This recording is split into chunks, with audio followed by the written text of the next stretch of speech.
Welcome to GRE Snacks, snackable episodes about the GRE exam and graduate school admissions. I'm Tyler, founder of Achievable. Our affordable $199 GRE course includes everything you need to ace your GRE. Full textbook, tons of GRE questions backed by our memory-enhancing algorithm, and full-length practice exams. You can try it out for free at achievable.me, and if you like it, the code podcast gets you 10% off at checkout. Now, let's get started. Today, we've got Charles Bibilos on the show again. Charles, do you want to just quickly introduce yourself? Sure. My name's Charles. I run a small tutoring company called GMAT Ninja, which maybe isn't the best name for it since we also do GRE, Executive Assessment, and LSAT. And I've actually been teaching GRE since 2000 or 2001. I started doing GRE and then added GMAT soon after that. And I've got about 7 tutors now. And all we really do is just one-on-one tutoring for people that are struggling and aren't really sure why.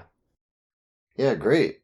Well, today we're going to talk about GRE and its role in admissions, particularly with MBAs, right? So I think when we were talking before the call, you had a little bit of backstory around sort of like how people responded to the GMAT scores and then the arms race that evolved out of that, and then kind of where the GRE sits in that universe today. So I thought that was really interesting if you wanted to kind of kick it off. Yeah, so back in the day, the GMAT was the only game in town if you want to apply for an MBA, whether it was an elite MBA or not so elite MBA. And really, my fundamental belief, kind of watching our students take these tests over the years, 20 plus years now, watching them go through admissions, and I'm really convinced that human beings, no matter what they might say in admissions offices, just respond to round numbers. That's human nature.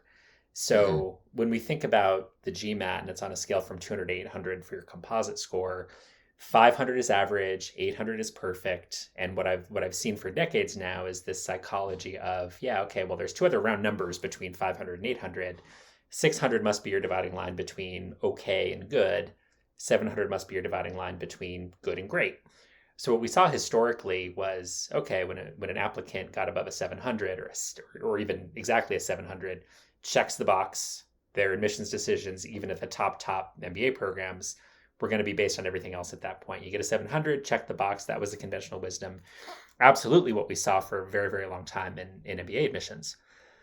Then you kind of fast forward to about 10 to 15 years ago, and the rankings started to be a really, really big deal in MBA admissions. They were there before that, but they became an obsession, I'd say, about 10 to 15 years ago.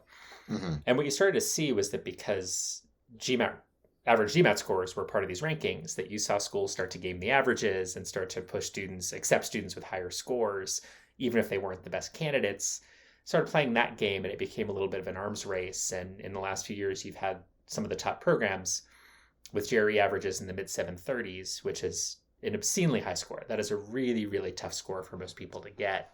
Mm-hmm.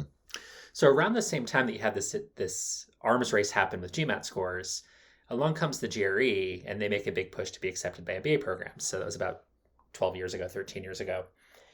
And what I find really interesting is around that time, the GRE had rescaled. So now the GRE, as probably everybody listening knows, is on a scale from 130 to 170 for each section. So 150 is average, roughly. 170 is perfect. Now there's only one number that divides good from great. That's 160. Mm-hmm. So at the time, 12, 13 years ago, my conjecture was, okay, so as schools start to accept the GRE, what I think we're going to see is that if you can cross 160, for the most part, schools are going to say, yeah, all right, you check the box. We don't understand really the difference between 161 and 163. What do those 2 points tell us about this applicant and how they're going to thrive in an MBA program? We don't know. Right. If it's above 160, we've checked a box here. So as we started getting data on it 3 or 4 years ago, schools started releasing more data on average GRE scores. And what we started to see out of the top 15 or 20 programs in the country is almost exactly that, with a few exceptions. Yet all these programs in the top 10 or 15 or 20, their averages on quant, averages on verbal on the GRE were right around that 160 mark. And more recently, I had a conversation with director of admissions at University of Michigan, the Ross School of Business. And I brought this up in the context of a broader panel discussion and said, what we typically tell our applicants who are trying to decide between the GMAT and GRE is if you're really struggling to get that GMAT score that's competitive at the school you're applying to, you might have an easier time getting to that 160 mark on both sections of the GRE. 160 on the GRE is much easier to get than 730 on the GMAT. Right. So if that's the case for you, if you can crack that 160 mark, you've reached that psychological threshold And you might have a shot, depending on the rest of your profile, for schools to say, yeah, that checks the box and we're going to move on to other things. And I said that in the presence of the admissions director at Ross, and she said, I've never thought of it that way, but our averages are right around 160 for both section. And I think you're right. We're doing that subconsciously and we don't even know it, which I thought was fascinating. Well, I think there's a couple of things to unpack. I mean, first is that I definitely agree with you. I've very much seen like the round numbers thing in my experience. I went to a boarding school for high school that had like really robust like data on college admissions. They had like every student, whether it was on like a chart. On one axis was the GPA in the school, and the other axis was the SAT score. And then whether they were waitlisted, admitted, or rejected, as like different colored dots, and they just gave you this little chart. And every single college, you just look and you can see the cutoffs in the data, like you can just see it right there. And it was the cutoff was never like a 3.76 GPA, right? It was like a 3.7 or a 3.6 or a 3.5, and so. Reaching the round number thresholds were really important for that, and also having that data set made it so that it was really easy to figure out what schools you're going to get into, because usually you can't change your GPA by that point. And schools will tell you, admissions people will tell you at any level, undergraduate, graduate, doesn't matter. They're going to say until they're blue in the face, we don't use cutoffs. We don't use strict thresholds. And I believe them. I think very, very few schools, there are some schools that do that, but they're usually transparent about it when they do. It's not that they're deliberately oversimplifying and saying, we're not going to let you in if you have 169 on the GRE quant. It's just psychological in a lot of cases that's where it happens. Are you going to see outliers? You bet. We've seen people with scores in the low 150s on both GRE sections get into, top 5 business schools, but they're outliers for a reason. They're amazing applicants. We've seen candidates with 160 get rejected. So there's always outliers, but I think those round numbers, those thresholds, whether we mean to or not, whether we're conscious of it or not, we just respond to them. And we're going to have a different judgment, at least in the back of our head, of a candidate with a pair of 159s than if that same exact candidate had a pair of 160s. It's just human nature. Right. Yeah, it's a really interesting thing. I mean, it's the same reason why people end things in like 99 cents. Because even though $2.99 is basically $3, you literally, like, your purchase behavior changes dramatically at the threshold between $2.99 and $3. Right? That's like a marketing thing that you learn in class. I think it's also the other part of this that I wanted to unpack a little bit is something that we talk about in some of our blog posts and on our website, is that the threshold for checking the box with your GRE score for MBA programs seems to be quite a bit easier than the GMAT equivalent. What we found is in the top 15 business schools, the difference in percentile was 8%, which is pretty massive. And so just to explain that to the viewers really quick, or listeners, not viewers, a percentile is, essentially if you're 90th percentile, that means you are at 90% out of 100 people for like how good you are. Like you're in the top 10%, or you could say you're better than 90% of people. So a difference of 8% could, for like, I think it was Harvard Business School, the difference was basically, 97 versus like 94, right? That was a smaller difference, but it was, instead of having to be in the top 3% of GMAT scores, you have to be in the top 7% of GRE scores. That's giving you twice as much room, especially when you consider the fact that the closer you get to the top, the harder it gets, because you're competing against basically closer and closer to perfect scores at that point. And I think that difference is even greater than those percentile numbers suggest, Tyler.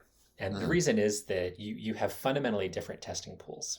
So an overwhelming majority of graduate, so non-specific graduate programs, right? So unless you're applying for a medical degree or a law degree or a business degree, you take the GRE, much bigger applicant pool, or much bigger testing pool. And there are tons of people out there that have no reason, for example, if you're applying for an MFA in creative writing, nobody cares about your quant score. You're not going to study that hard for it. The university might require you to take the GRE, but only one section really matters for you. Right. So, you end up with this phenomenon on the GRE where even at the same percentile, so 90th percentile on quant on the GMAT versus 90th percentile on quant on the GRE, it is much, much easier to hit the 90th percentile on quant on the GRE because it's a different test to begin with, but it's also a Right. very, very different testing pool. So when we look at those averages for GMAT at Harvard, where it's Harvard Business School, where it's somewhere in the neighborhood of 730, that's a tough score to get. You've got to be really, really good, both quant and verbal, no careless errors, great time management. You got to be a pretty fast reader. To get 160s, and I think Harvard's averages are a little higher than that. It might be like Low 164 or something like that, yeah. But I was still, about it's to not say like that, 167. Exactly. I think it's something like 164 quant, maybe a point or two lower on verbal last time I checked. And honestly, that's an easier score to get than a 730 on the GMAT. And as you start to kind of work your way down the food chain a little bit, you get to a place like University of Michigan Ross, which is one of my favorite business schools. Everyone I know who went there loved it. Think they do an amazing job there. And yeah, their averages are right around 160, 160, but their GMAT averages are low 700s. And for most people, crossing that 160 barrier on both sections on the GRE is so much easier than hitting a 700 or a 720 on the GMAT. Mm-hmm. And what we typically say to MBA applicants is, look, if you can crush the GMAT and go get a 740, 760, go do it by all means, because there is still this mystique around the GMAT. And I think that when business schools see those mid 700s GMAT scores, they love it. It improves your odds without a doubt. You're helping their rankings out. GRE isn't a major part of very many MBA ranking systems yet. So if you can't get to that absolutely elite GMAT score, you're probably going to save yourself a lot of time and pain by doing the GRE instead. Right. Yeah, and sort of that's like the last piece of this puzzle is the ranking scores, right? Which the schools are trying their best to game, and if you're participating in the GMAT, you are part of the game, right? So that can work to your advantage if you're better at it than most people, but if you're like, the majority of the world and you're not, then it actually plays it to your disadvantage. Because they're essentially incentivized to behave a certain way regarding GMAT scores, and that incentive doesn't exist for GRE scores. Right, exactly. And what you've seen that I think is wonderful. I think it's a wonderful trend in admissions. And I realize that it's bad for a big chunk of my own business, and that's fine. I think it's the right thing for schools to do, to say, look, we're interested in finding out, are you prepared academically to handle graduate level business courses? And once upon a time, it was you had to take the GMAT, and that was the only way to show your readiness, that and your GPA. And now business schools are saying, we'll take the GRE, we'll take the executive assessment, which is basically just a shortened version of the GMAT that's a little bit less scary. It's just as hard, it's just shorter, it's 90 minutes long. You can apply to most schools with an LSAT score, an SAT score. Some of them will take the MCAT. Plenty of schools, especially once you get out of the top 15 MBA programs, will go test optional to give you a waiver or let you apply without it. Now, if you have a weak academic background, that test score you need that test score. You need to show that your quant skills or your verbal skills are strong enough. But look, if you got a 3.9 from an amazing school in a tough major, and you're interested in applying to a school that allows you to apply without the test, maybe you can skip the pain. And I think it's a wonderful trend that schools are willing to look at you more holistically now. And they just give you all sorts of different options. And I think it's a great thing. And one of the other things that I've been hearing from admissions directors in the MBA world is that their internal data is saying that those GRE applicants who might have on average 160 on both section, which I can sit here and say as a test prep guy, easier to get 160s on both GRE sections than to get a 700 or a 730 on the GMAT. And what the data is starting to show from the internal data from schools is that, yeah, those students that went in and crushed the GMAT aren't necessarily doing better in business school than the GRE applicants. Right. It doesn't seem to matter, which is fascinating. I mean, it turns out that, standardized test scores don't directly correlate to academic performance, which is always a fun topic. Maybe a deeper one for another episode.